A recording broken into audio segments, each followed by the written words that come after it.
আপনাদের সাথে একটা ঘটনা শেয়ার করি। যদি আপনাদের কারো বুঝে আসে তাহলে তো আলহামদুলিল্লাহ, আর যদি বুঝে না আসে তাহলে হয়তোবা আমার ব্যর্থতা। আজকে শনিবার, গতকালকে ছিল শুক্রবার। গতকালকে আমাদের অফিস খোলা ছিল এবং অফিস ডিউটি টাইম ছিল ৬টা। এখন টাইম বাজে প্রায় ৫টা ৪০ বা ৪৫ এই রকমের। আমি এই টাইমে দাঁড়াইয়া ভিডিও করতেছি। আপনাদের কাছে এই ভিডিওটা কেন করি, তার সবচেয়ে বড় একটা কারণ হলো আমরা মানুষ যে কতটা অকৃতজ্ঞ।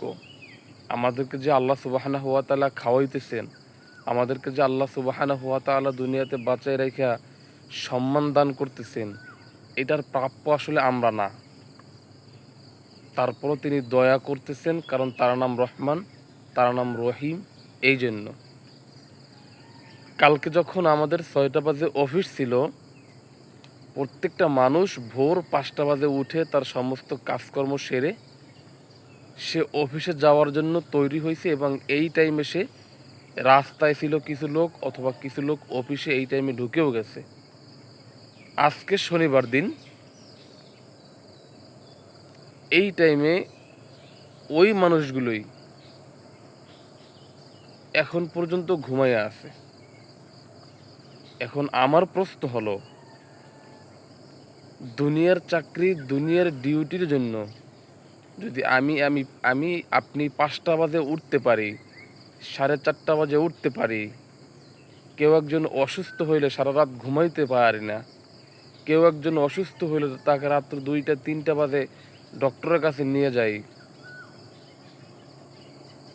তাহলে যে মালিক আপনাকে আমাকে খাওয়াইতেছে, যে মালিক আপনাকে আমাকে দুনিয়ার মাঝে সম্মান দিয়ে বাঁচায় রাখছে, ওই মালিকের কি ডিউটি করার প্রয়োজন নাই? অবশ্যই ওই মালিকের ডিউটি করার প্রয়োজন আছে, কিন্তু আমি আপনি তা করতেছি না। এটাই হলো সবচেয়ে বড় ব্যর্থতা।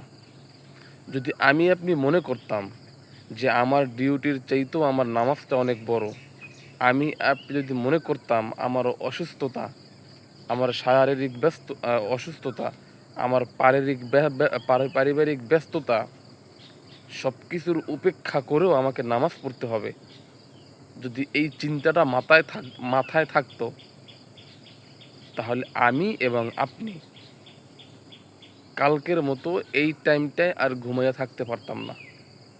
কারণ আপনার আমার এই টাইমটাই উচিত ছিল আল্লাহ সুবহানাহু ওয়া তাআলার ডাকে সাড়া দিয়ে, এই টাইমের আগেই উঠে নামাজ আদায় করা। দুনিয়ার চাকরির জন্য যদি আপনি টাইম টু টাইম উঠতে পারেন, তাহলে নামাজের জন্য কেন উঠতে পারবেন না? কাল কিয়ামতের ময়দানে আপনার কাছে সর্বপ্রথম এই নামাজেরই হিসাব নেওয়া হবে। এজন্য মুসলমান, খুব আফসোস লাগে, খুব অসহায় লাগে আমাদের মাঝে মাঝে। এজন্য সাবধান, নামাজকে আগে প্রায়োরিটি দেওয়া দরকার, নামাজকে আগে প্রাধান্য দেওয়া দরকার।